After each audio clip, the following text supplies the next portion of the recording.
Happiness is freedom. Freedom is having the choice to spend your time doing things that inspire you. Most people want freedom, but many people don't have a clear objective, a roadmap, or a strategy to achieve it.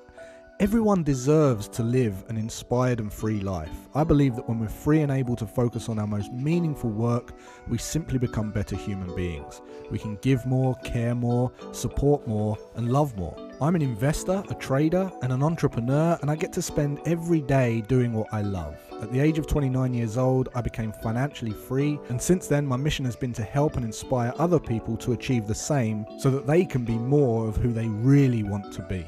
Always Free is about having a free mind, being free to question the status quo, free to take risks, free to say no, free to say yes, free from social idealisms, opinions and beliefs, free to disobey, and free to wake up every day and spend your time to make a difference that inspires you. You can have it all. Living a life designed by you isn't a stroke of luck or a result of circumstance. It's a choice. So if you want to learn how to become free and live an inspired life, join me for the #1 show for financial empowerment and wealth creation as I share my insights, tips, strategies and advice on what allowed me to be always free. Welcome to the show. I'm your host, Jason Greystone.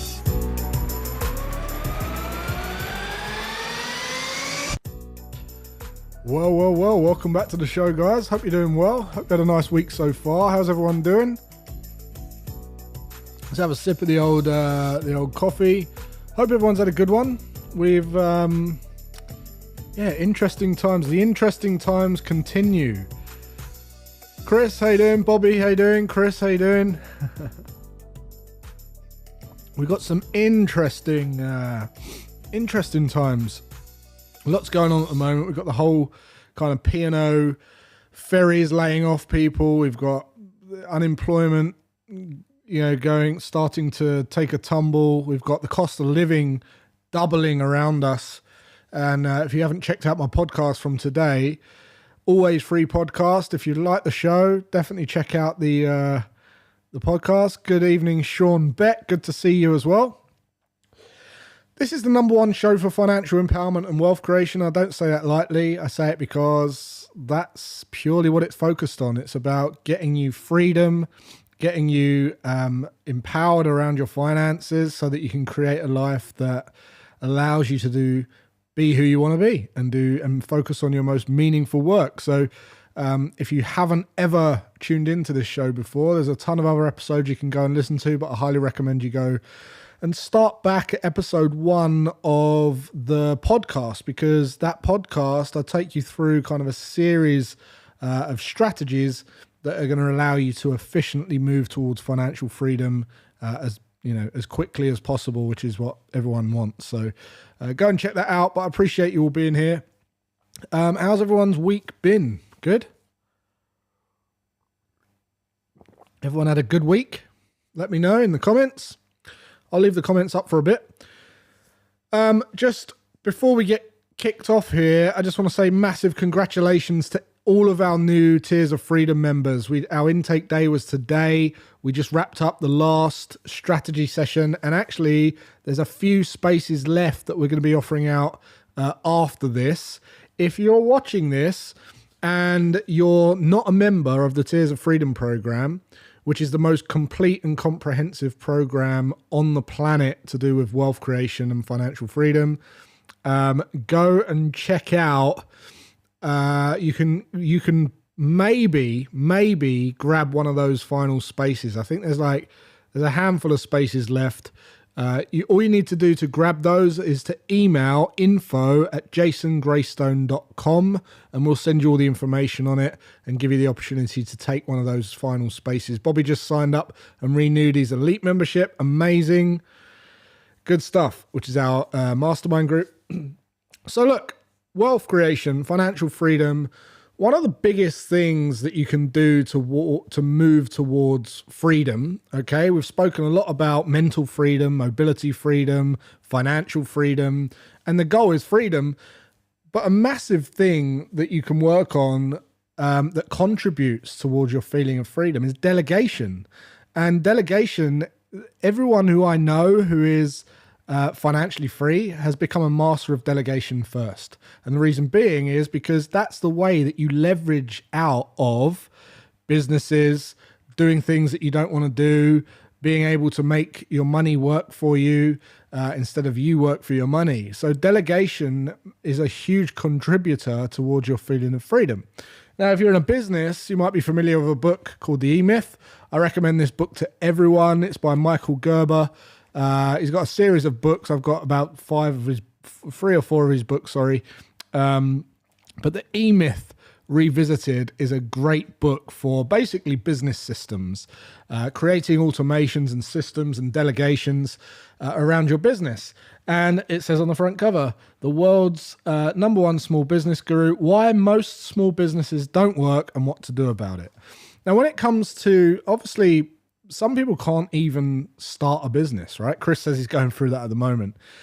Some people can't even start a business because they're doing too many low-value tasks themselves. And they're doing tasks that are lower than what they value their own hourly rate at. And mastering delegation starts by, firstly, being aware of what you value your time at. Okay, now we're not going to go too deep into that in this particular episode. But what I do want to do is share with you some things and some tips and some ideas with you that should be, or it might be wise to add to your list as a priority of things to start delegating. Okay, and it's real simple things, and we're going to be specifically talking about things that you can outsource to a VA, a PA. Virtual assistants are very, very cheap now. You can go and get a virtual assistant for like $10 an hour. And if you value your time at more than $10 an hour, it's a no-brainer, right? So what I want to do is give you a list of things that you may not have thought of that actually take up more time than you think. When you add it all up over a long period of time, it's actually consuming so much of your life. When for $10 an hour, you can go out and start delegating this list of things off. And if you don't delegate them all, at least you've got a list of things to start prioritizing. Some of you are going to prioritize some over others, but you've got a big list of things and you can start working towards chipping them all off and delegating them all. So if that sounds good, I'm going to get through a little list. Has anyone managed to delegate stuff? Like, let me know what you delegate or what you would love to delegate in the comments as well. But here's what I recommend you do. The first thing I recommend you do is to get a virtual assistant, okay? Go on to Upwork or Fiverr, or go on to, there's many virtual assistants out there that are providing excellent service for very low cost. And if you get a virtual assistant or a PA, what I want to explain before I get into some of these tips, because if you've got one, you might not have thought of all these things that you can delegate. People just don't think of these things because they're too close to it and it's too clicky. It's very easy to think, I don't even think about delegating that because it's too easy for me to do it. Well, I'm going to share with you some things. I'm actually going to share with you quite a few things. But one thing I'll say, before you even consider freeing up your time by delegating some of these things so you can get more creative over working on your most meaningful work, is you have to just assume like everything's your fault, okay? So that you can't get, unless the PA or the VA is actually doing the task wrong, that you've written out like a board game set of instructions, then it's usually your fault if it's done wrong. Okay, if it's done wrong, it means that you wasn't clear enough in the instruction. And if you get these instructions very, very clear that are foolproof, like board game instructions, and you hand it to a VA, they won't get it wrong. Okay, and just take full responsibility to build these automations and build these instructions as if you were going to teach a child. All right, or if you were going to write a board game that was very, very objective and no one could argue with it. That's how you want to go about writing these instructions. Don't just assume people know how you think or know your tone of voice. Get very detailed and clear. And it might take a little bit of time to get the training done, or, it might take a bit of work. But once it's done, the day you don't have to, wake up and respond to emails is going to be a life-changing day for you. Okay, so let's start with emails.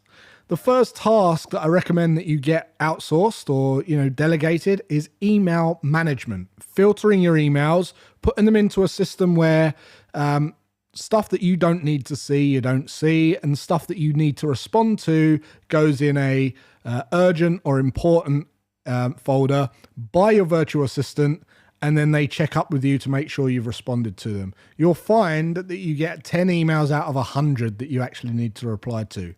Okay, I promise you. You don't want to be wasting all your morning, all your day filtering emails. So email management and filtering. Second, setting up autoresponders like Aweber, MailChimp, ActiveCampaign, or maybe just your email autoresponder for certain days, certain holidays, certain birthdays, certain, whenever you're away, going into your calendar and basically putting on those autoresponders for certain emails.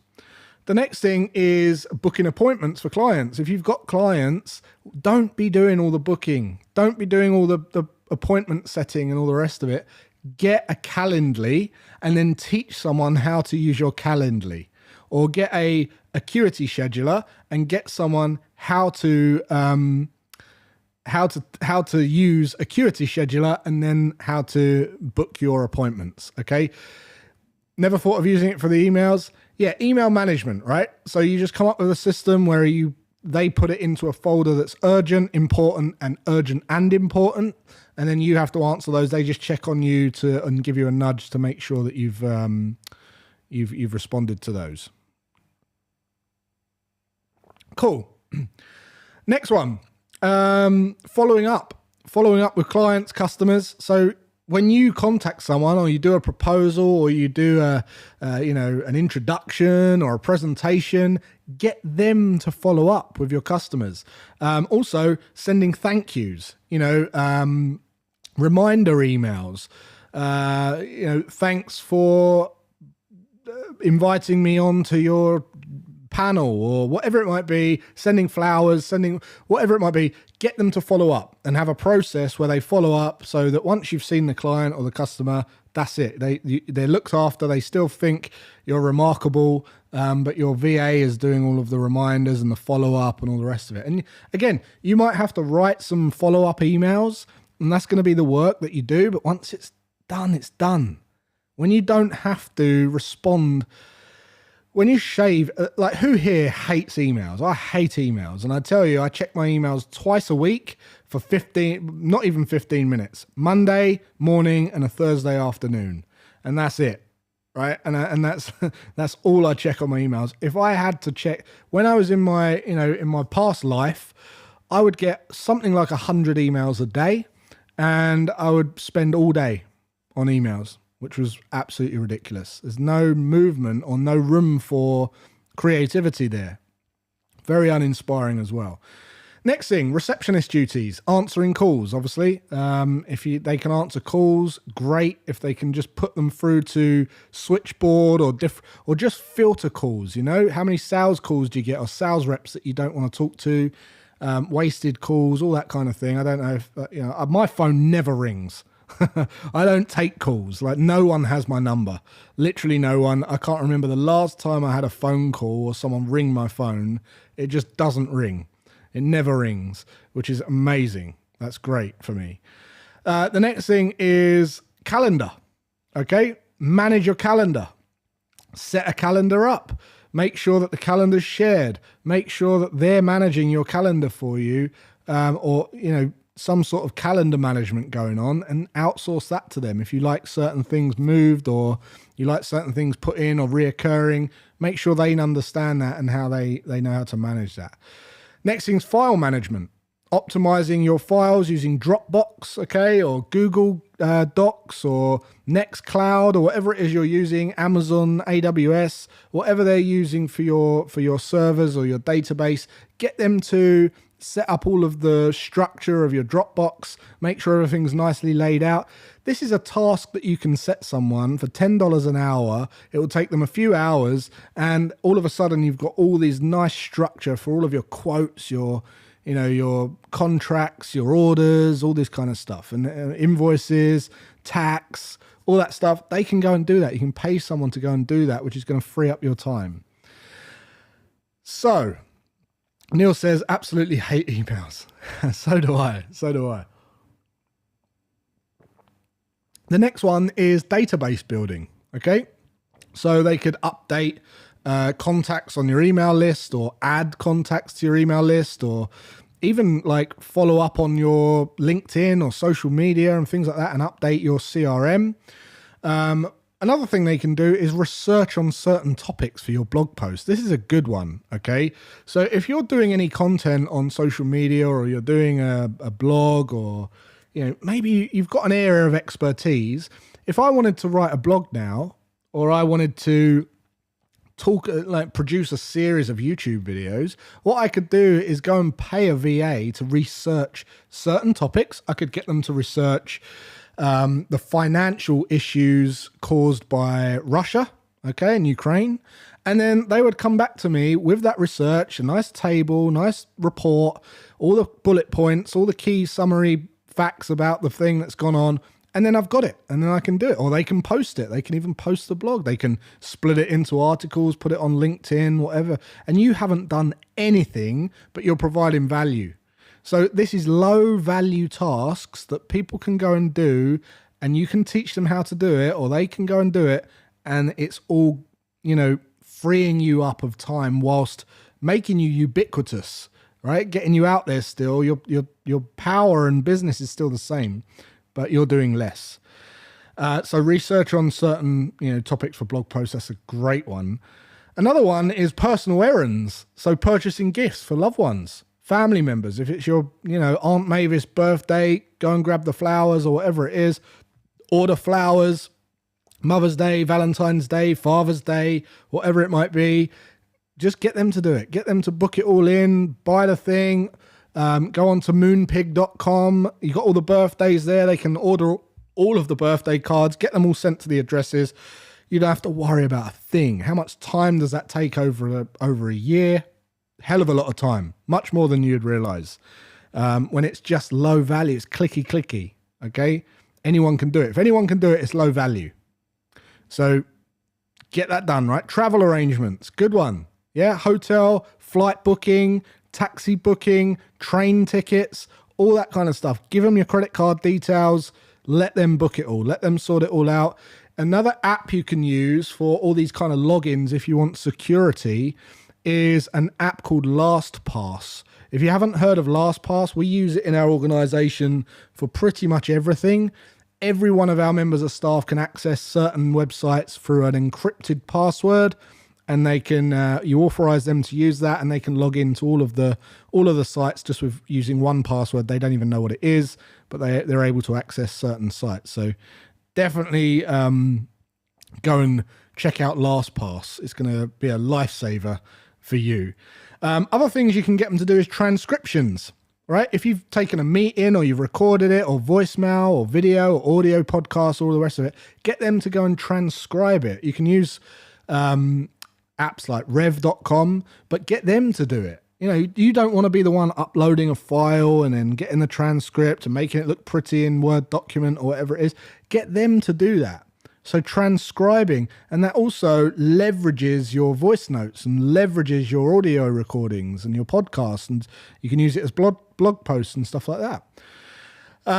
Other things is taking down minutes of meetings. Okay, so if you're in a Zoom meeting, some VAs will attend the Zoom meeting with you or for you, and they'll be able to take the minutes of the meeting, and then they can email out the minutes. You don't have to do that. You don't have to think about it ever again.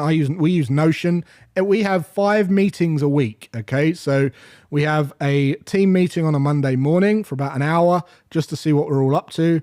Tuesday, I meet with our admin manager. Wednesday, the admin manager meets with the tech developer. Thursday, I meet with the tech developer. Friday, we all meet again to kind of talk about with the sales manager, and we all talk about and the CFO, and we all talk about what we did in the week, what didn't go right, what did go right, what we're going to carry on to next week. If you've got, basically we carry all of that in Notion. All of those minutes and meetings are created in Notion, and I don't do any of it. So all of the note taking is done by our admin manager. You can do that with a VA. Amazing, right? Creating basic reports. So weekly reports, tasks, deliverables, sales. You can get them to create metrics on churn rate, lifetime customer value, income, revenue, tax, whatever it might be, subscription models. Get them to produce weekly reports that are going to allow you to reflect on something, to grow and move forward in your business or in your life, so that you've got it there. So that's some things. I've got loads more I can think of. Preparing slideshows, PowerPoint presentations. You can get them to do that. Put some great graphics and some bullet points. If you're doing a PowerPoint presentation or you want to deliver a keynote or something like that, get them to produce it. Give them the guidelines, the brand guidelines, the tone of voice. Again, a little bit of training, a little bit of work involved on your half. But from then on, they know the template, they know exactly what to do. Give them a subject, tell them to put 5 slides, and they'll sort it out for you. These people are human beings. They are going to be able to do that for you. They'll use their initiative and their creative to produce that for you as well. All right. Other things, liaison between you and other team members. If you're not the best, if you're like me and you're not the best person with people, okay, an integrator role can be a great thing to include into your business. Now, we have an integrator, Claire, who is our admin manager. She's also our integrator. She's a communication conduit between the team members so that I don't have to deal with staff and humans, because I'm not the best person for that. I'm not the best person for that. And most entrepreneurs aren't good at dealing with people. Most entrepreneurs are so, let's smash through and leave some debris all over who cares if it breaks? Let's just keep going. They're not picking up the pieces behind them. That's why you have like HR departments and all that stuff. Get them to do that stuff. Get them to be a conduit. Get them to organize the team meetings. Get them to communicate between the team members, to be a kind of a mediator, if you like, in some businesses. Right? So that's another one. What else is there? Let me know if you guys have got any, because I'll be interested to see what you use it for. I can think of more. One of the ones is recruitment. Okay. Source other team members. If you need a graphic designer or another sales or another appointment setter, whatever it might be, get them to find one. Get them to do all the clicky on Upwork or Fiverr or, Read, whatever the recruitment firm is, and find and set up some interviews. Get them to do the interview setting. Other things, setting up social media accounts, right? Facebook, LinkedIn, Twitter, YouTube, replying to comments and all of those things. So you're not replying to comments. All of these things that take up lots of your time over a 12-month period, you'll be gobsmacked at how much time you'll have on your hands when you realize I'm not doing any of this anymore. All right. They can manage and update your social media accounts. Okay. They can manage your blog. If you've got like basic WordPress skills and you've got a blog on WordPress, they can manage that. They can update it. They can schedule the publishing, right? Amazing. They can filter and reply to your comments on your blog as well as social media. They can do answering of support tickets. So they can do support tickets in your business. You can use Zendesk or any of those kind of things. They can comment on other people's blogs on your behalf, okay, to increase your audience coming into your blogs, okay? And I would be, I'd be very elegant around doing that as well. So provide a lot of value, subtle hints that you provide similar value. And guess what? All of a sudden, you've got leads coming to your blog through other people who have similar blogs to you, and you haven't done anything. Participating in discussion forums or message boards and all that kind of thing. All these things can be done by a virtual assistant. And the more creative you can get over how you can delegate and how much work your looking to put into this in the first instance to then free up so much time, it's beyond belief. So that's 25 points that I've just been through. Hopefully some of those you hadn't thought of. Some of you might get the old cogs turning now and you might be thinking, oh yeah, I'm definitely going to do that. Let us know. If you didn't catch it, if you've just joined us, here is the whole list. So that's all 25 virtual assistant task list that I recommend that you go and start prioritizing, knocking off. Some of these, you can do multiple amounts of these for $10 an hour and it won't cost you any much more than $10 an hour. And if you really find a good one, $20 an hour, but who cares? The amount of time that they're going to save you and the amount of money you can earn by focusing it on your business and what you do best is going to be, and just a no-brainer return. So hope you got value from that, guys. I hope you set about delegating and start freeing up your time by using the art of delegation or mastering the art of delegation. And remember this, until you master the art of delegation, you have got a very little chance of becoming financially free. Because if you can't be free, you can't be financially free. So mastering the art of delegation is absolutely crucial. It's one of the first things that I recommend people do. So have a go at that. Let me know in the comments if you got any other ideas on what you can use a VA or PA to delegate. And also share with us any good VA companies or PA companies in the comments to let this community help them all grow, help them reach out to people that you've got value from so that they can do the same. So that's it for another week, guys. As I said before, we've just taken our members into the Tears of Freedom program. I've just seen that there are about 5 spaces left or 4 spaces left. If you want information on taking one of those spaces, reach out to info@jasongreystone.com and we'll send you the link to sign up. If you want to sign up, we'll send you all the details. And if you haven't booked on or you're not interested or not quite ready, definitely go and do this wealth test. Okay, so save this QR code, go and take the wealth test. That will give you a blueprint, an outline on what you need to focus on. It's bespoke to you. You'll be scored accordingly to your situation, and it will give you a report and a plan on what you need to focus on next to achieve financial freedom as efficiently as possible. So that is it for another week, guys. Until next week, I appreciate you all showing up. Have a great rest of your week and weekend, and I will see you then.